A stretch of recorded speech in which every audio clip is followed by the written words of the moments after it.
Working in the region is very often all about breaking barriers.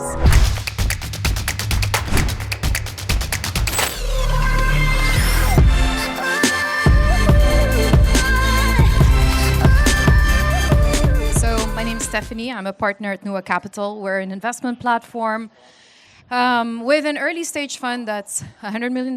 We've invested in 34 companies across the region, a number of which are in Egypt, and I'm definitely going to trip on this stage. So, when I pitched the topic initially, I called it Building an Inclusive, Diverse Ecosystem. And then a couple of weeks later, I think Abir added Breaking Barriers. And I was thinking that's so fitting, because working in the region is very often all about breaking barriers.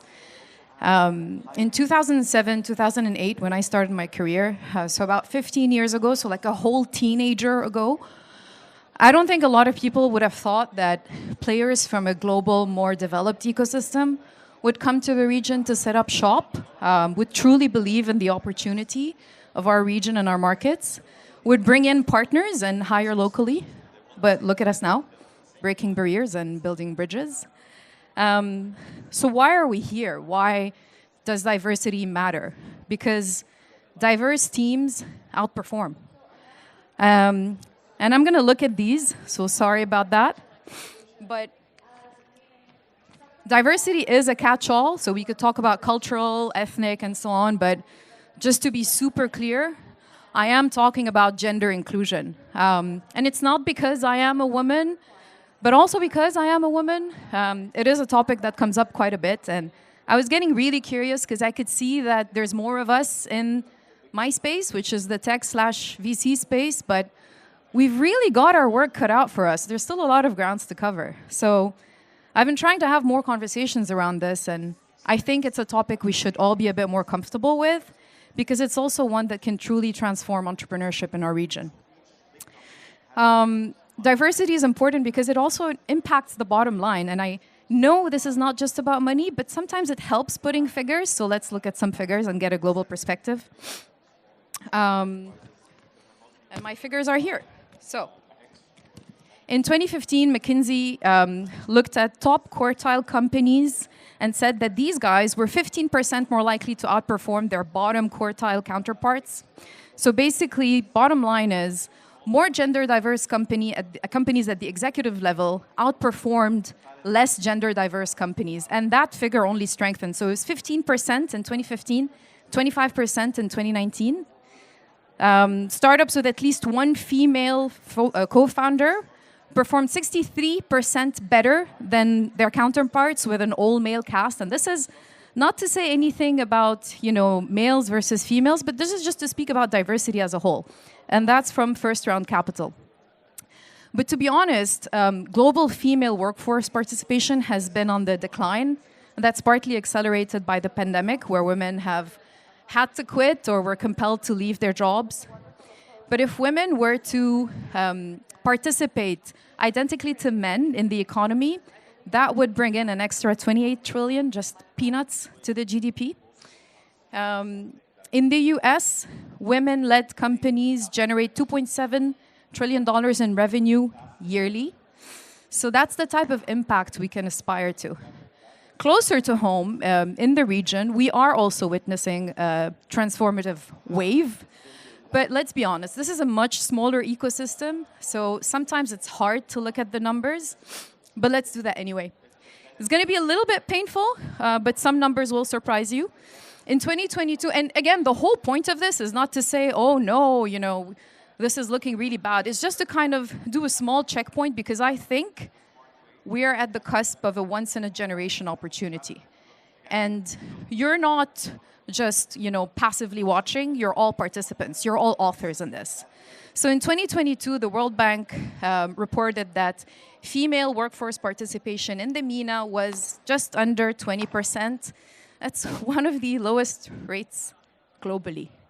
So it's not great, but none of this surprises us.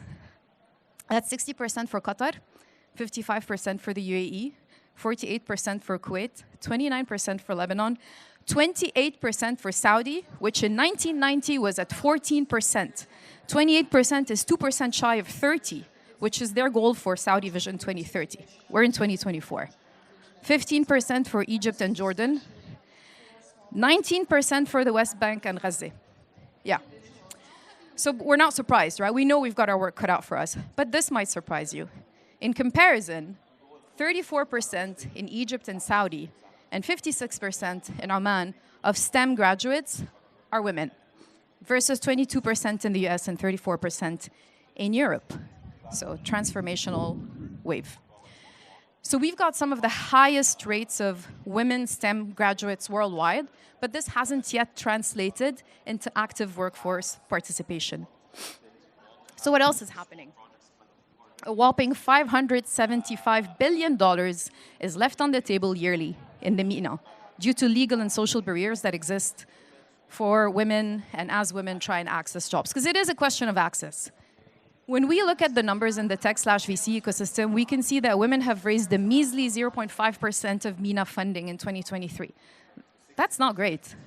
But it's a very reductive way of looking at things. Why? Because before a woman has access to sit in front of a bench of investors and raise, she and her peers and her co-founders need to have access to these investors, need to know who to raise from, need to have access to career opportunities, need to have access to the right jobs. And I think we're all still working on that.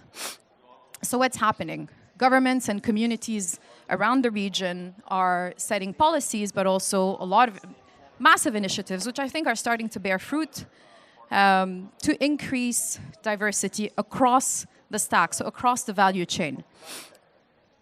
Startup accelerators and incubators are also looking for more adequate representation and meaningful representation. So not representation just for the sake of it. But it also starts with us. So at Nua Capital, 2/3 of the founding team is female. So 1/3 is standing right before you. The other third is currently in Dubai.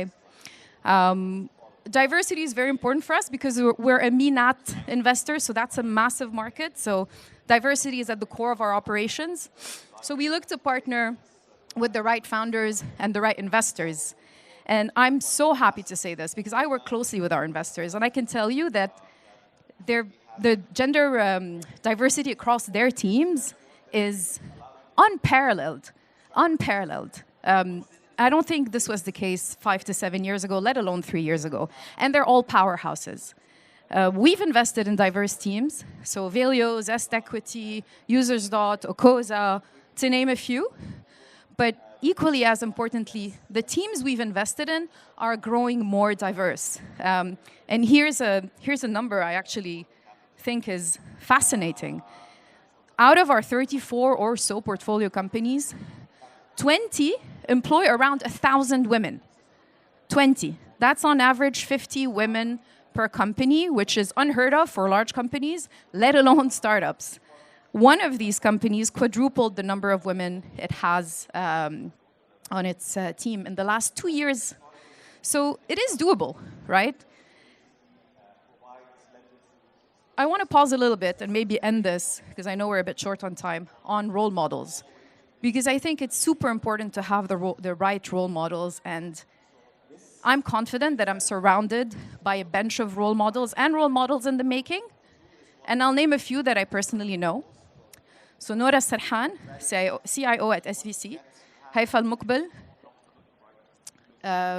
Vice President of the Investment Department at SVC, Mariam Kamel, AUC Angels and Lofty Inc., Marwa Brahim, Mubadala, and last but definitely not least, my friend and colleague, Sara Abourishe, partner at Nua Capital.